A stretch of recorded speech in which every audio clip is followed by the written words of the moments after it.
Now that you've had the chance to get out there on the trails, get familiar with your bike, and play around, it's time to learn the foundational skills that every single thing you do from here on out is going to build off of.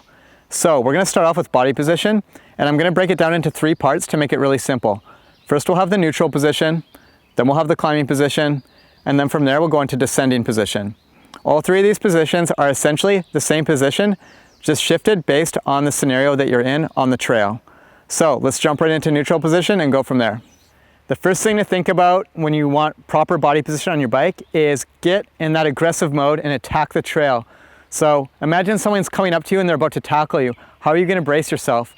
You're going to bend your knees, you're going to bend your elbows, and you're going to get ready. You're going to get a nice solid grounding, and that's exactly what you want to do on your bike. You want that really solid foundation on the bike. Just from head to toe, let's take a look at how this will go down. We start off with nice pointed elbows that are bent outwards, and we have lots of room for moving around. So imagine you're almost doing push-ups off your handlebars. With your legs, it's a very similar feeling, but you're doing like squats. So you're coming off and you're allowing your body to move around on the pedals, but you're keeping a nice, strong, solid grounding on the pedals with the heels dropped, and you're just in like a really nice, solid foundation. You have nice, solid grip, nice, solid footing, but you have room for movement. Allow space for your knees and elbows to move freely. Stay fluid. Remember, mountain biking is full of surprises, and you need to react quickly to what's in front of you. Get in attack mode. Let the heels drop, knees bend, and point those elbows out. Keep on practicing until this begins to feel more natural. It's important to note that your elbows and your knees are working as the suspension on your bike, and you're not depending on just your bike suspension, because not all of you are going to start off with a full suspension or even a hardtail. You might be on a completely rigid bike, but you still want to ride through stuff smoothly. So it's really important to use your body as the control for everything. Let's take the neutral position and apply it to some real life scenarios. So when you're in a downhill setting like this and you're about to roll down a hill, one big mistake a lot of beginners make is they keep the same neutral position. They stay really strong on the front end. They're right over the bars here. They'll hit a rock or a little obstacle, and their weight's just going to be too far forward, and they're going to get stuck and caught up and go over the bars. So in order to avoid that, you have to really think about what your lower body's doing. You want to make sure your heels are nice and dropped, which is going to bring all your body weight into the back tire, and then you want to get your butt further back than usual, so you're swinging your body weight to the back side of the bike. While you're doing that, you want to extend your arms out a little bit, so there's no possible way you can fly over the front end. And that's what I would call the downhill position, just because you're ready and you're braced for any aggressive downhill scenarios. So let's take a look at what that looks like. As you approach the top of the hill, swing your hips and your butt towards the rear wheel. Extend your arms and allow your weight to fall into the back of the bike. You'll notice the seat is dropped all the way down. It should never be up unless you're climbing. It's time for our least favorite part of the ride, getting back up the hill. Now, a lot of beginners make the same mistake of going up and hammering, mindlessly thinking about what they're doing and spinning out their back tire, losing balance, maybe even having dumb little crashes on the way up.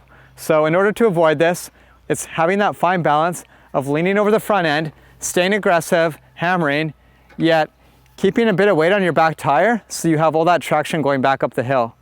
A little trick I use to do that, since you can't really drop your heels up a hill, is use the ball of your foot to push into the pedals harder than usual, and just imagine like your feet are obviously what's powering you up the hill, so use them to really push you into the hill, although your upper body's leaned forward. And here's what that looks like.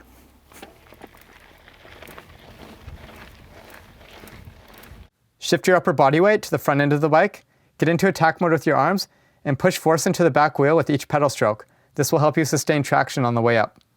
What's cool about mountain biking is every skill builds off the next. It's a constant progression, whether you're beginner, intermediate, or advanced. Now that we've learned these body position skills, let's see how that technique can be translated into a way more advanced style of riding. Watching someone ride dirt jumps will give you a very dramatic example of how body position changes. Jumping into a steep transition requires the same type of movement as riding down a hill. Notice how my butt is back behind the seat to keep my body weight back. My arms are extended, which allows me to open up right before hitting the landing. Once I touch down, my body acts as suspension and compresses. I remain compressed, so I have room to open up and shift my weight forward as I ride up the takeoff. These are more advanced techniques that all stem from the basic body position movements. When you first start learning how to ride a bike, it's super exciting, all the new skills you learn. You just want to get out there, explore, and have fun. But if you really want to progress really, really fast and become an expert rider, it's pretty important to take the time to practice and work on drills. Find challenging technical features to ride over. Make sure you're coming into the features at a quick pace. Faster is smoother. And you can focus on staying in the neutral position without taking any pedal strokes.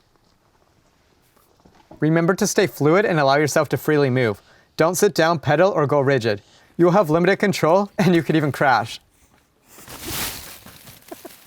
Work on subtle shifts between the 3 positions. Ideally, you want to find a set of rollers or some rolling features on a trail that you can practice on.